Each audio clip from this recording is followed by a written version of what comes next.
Buffalo Bills hit a home run with their new wide receiver. Buffalo has agreed to trade for DJ Moore in exchange for 2026 second and fifth round draft picks. Once the new league year begins, that will be on Wednesday. Moore turns 29 next month. He will be reunited with new Bills head coach Joe Brady, whom he previously played under in Carolina. Obviously, you see Joe Fortenbow is now with us, as is Mike Tannenbaum, as we talk a little bit of football here. Who won the trade? Let's all remember who we're talking to here. Yeah. Was it Buffalo or was it Chicago, Mike T? Well, I hate to disagree. I've been here for 2 seconds, but I'm going to go with Buffalo. Look, right in your face. Yeah. Look, DJ Moore is a good player. Is he perfect? No. He had a little bit of a kind of a step back last year in terms of production. 50 catches, 682 yards. Run after catch isn't what it once was. But when you're building a team, you have to make incremental progress. If I'm the Bills, the verb I'm scouring. I'm going to keep looking. Maybe I draft one. Maybe I sign Mike Evans. Who knows? But they are a better team today, unquestionably. And at roughly $21 million, it's value compared to what the top of the market is. So is it ideal? No, but team building is never ideal. I think they got better. Would you like to take him down, or would you like me to have No, him? you go for it. Bears in a landslide. The thing that worries me with Buffalo is DJ Moore's a good player. He addresses a concern, no doubt. You're now paying your wide receiver group $4 million less than Cincinnati's paying their wide receiver group.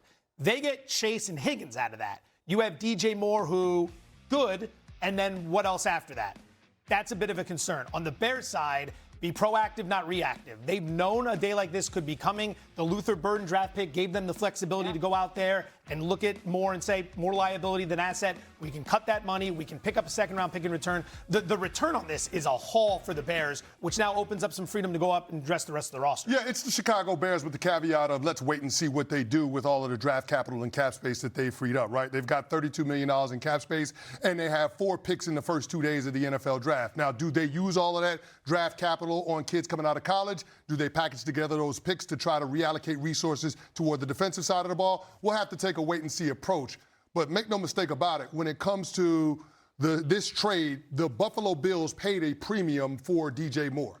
And they wanted to get a proven commodity, somebody that they know can be a number one receiver in this league, rather than projections, right? They're done with using second-round picks on wide receivers in hopes that Josh Allen could develop them. See Keon Coleman. Yeah. They went out and got a guy in DJ Moore that has 5 seasons with 1,000 yards from scrimmage or more, with 5 different quarterbacks, right? 3 in Carolina with Teddy Bridgewater and Kyle Allen and Sam Darnold, and twice in Chicago with Justin Fields, once and Caleb Williams. So you know DJ Moore works. Since 2020, he's 3rd in receptions of 40 air yards or more. So he is a deep play threat. But the thing that I'm most interested in when it becomes this particular trade is them giving DJ Moore catch and run opportunities. And the reason why I think that's so important when evaluating this trade is because for so long, the Buffalo Bills have been asking Josh Allen to be Superman. And it feels like with this move, they're asking Josh Allen to be Clark Kent. He needs a little more of that in his game to avoid the turnover-worthy plays like we saw in the divisional round against the Denver Broncos. And DJ Moore's presence is going to open the door for Josh Allen to have more moments where he's not putting the game in harm's way by taking unnecessary risks. And the other part of what you said, it's a little bit of a nuance when you talked about the Bears. It also applies to the Bills, Chris, from this standpoint.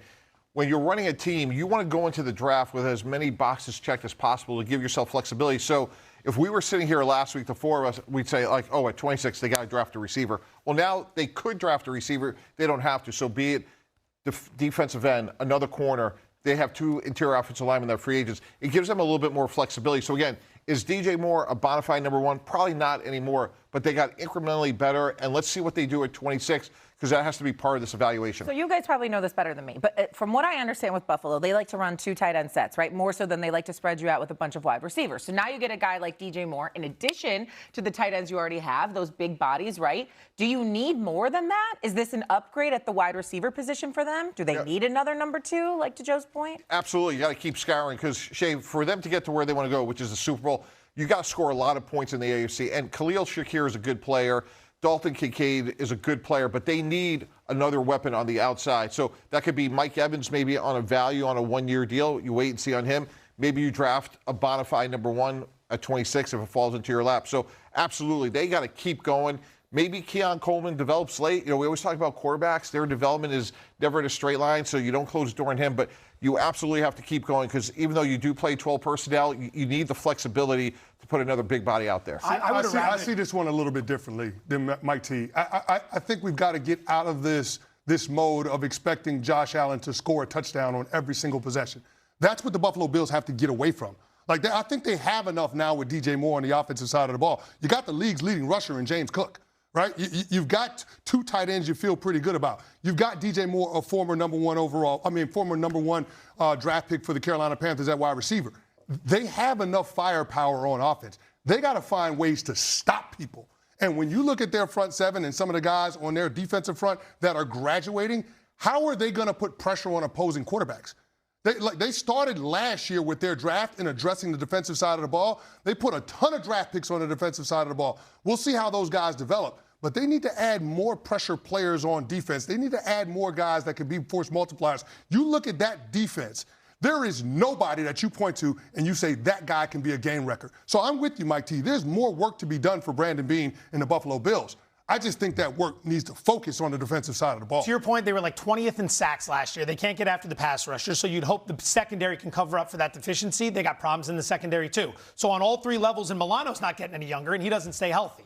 So on all 3 levels, you've got issues to address, which is why on offense, if you're going to make a move, shove the chips for A.J. Brown. That's what I don't understand. DJ Moore is nice. Brown's going to be the guy that opens up the rest of the field for all these younger wide receivers to get the more favorable matchup. But that's a simple answer. That's a simple answer. The A.J. Brown of it all, when you're talking about somebody that has been as outspoken as A.J. has been, somebody that is as mercurial, as temperamental, do you want to reintroduce that element to this Buffalo Bills organization, to this team, knowing how things ended with Josh Allen and Steph Diggs a couple of years ago? There's no way you're going to go down that road. I would feel differently if the Buffalo Bills had strong leadership in place, whether it be a coach or whether it be a player. They have neither. And so I don't trust that the Buffalo Bills can absorb a personality like A.J. Brown. But are the Brown-Diggs issues the same? Aren't they different types of issues? Brown wasn't getting the ball. Allen's going to force-feed him the ball. He'll have 110 receptions But there's another aspect. It's all about contextual decision-making. And what I mean by that, DJ Moore for a second-round pick at $23 million is going to be different than A.J. Brown for a 1 plus something else. Again, we talked about other needs that they're going to have. So I like the efficiency of the move, meaning they got a good player, not a great player, but they still have some dry powder here, which they need. And then can go out and address the defense, to your point. I don't like how this swung. I thought we were starting a line. Yeah, now I talked you into my side. And I got caught in the middle of this whole thing. This is where the host has to come in and just blow this whole thing up. We embrace debate on this show, okay? That's what we do here. Let's go to the Chicago side of it now. What took us so long, Shay? Well, I know. Tell me about it. I'm surprised they even said rap in my ear yet. What should be the next move now for the Chicago Bears? Obviously, they get a 2 and a 5 for the DJ Moore side of it. Go ahead, Mike T. Yeah, so Shay, first of all, they deserve a ton of credit. I really believe in win for today and develop for tomorrow. Luther Burden, to me, was the key to this trade because you let DJ Moore graduate, you shed his $23 million in guarantee, you get a second-round pick. That's really good work by Ryan Poles, being very strategic. Now, unfortunately, Drew Dahlman at 27 years old retires. So Tyler Linderbaum, by all accounts, is going to get a massive deal next week, the Baltimore Ravens center. Maybe too expensive. Then I shift quickly to a pass rusher. So is Trey Hendrickson in that? To me, has to be in that conversation. And then you kick the tires to see, is Max Crosby actually going to get traded from Vegas? Would Myles Garrett ever be traded from Cleveland? But to me, if they can get one of those 3 pass rushers, they are a much better team than they are today. I mean, yeah, you go either direction, you're going to be better. I think O-line, O-line, O-line. Yes. Ben Johnson has come in. He's an offensive-minded guy. He showed you your quarterback can be the guy. He showed you your offense can be good enough to compete at the highest possible level. But now you have the surprise retirement. You got a couple issues on the O-line. Keep Caleb Williams upright. Keep him in a position where he can continue to progress. And on top of that, Ben Johnson loves to run the football. You've got to be able to move that ball on the ground to set up everything you want to do in the play-action passing game as well. Defense needs to be addressed. They had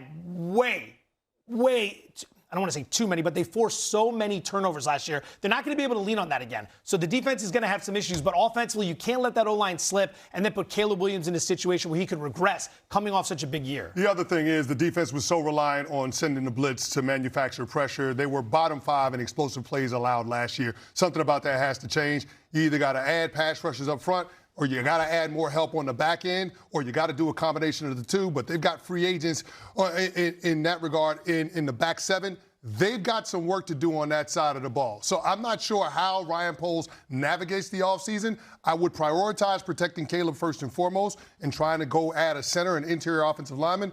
But after that, they need to address several areas on their defense in order for this team to take that next step. There's also a massive sense of urgency. After this season, Caleb Williams will be extension eligible. We know the best value in pro sports is a great young quarterback on a rookie deal.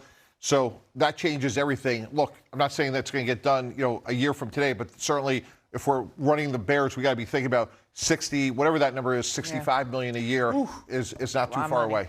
Yeah, get a center and then go get Max Crosby. Hello, that's why you're clearing cap space. Let's go do it. Whatever it takes to get it done. Problem solved. Problem solved. And then we win the North. Does the return of Jason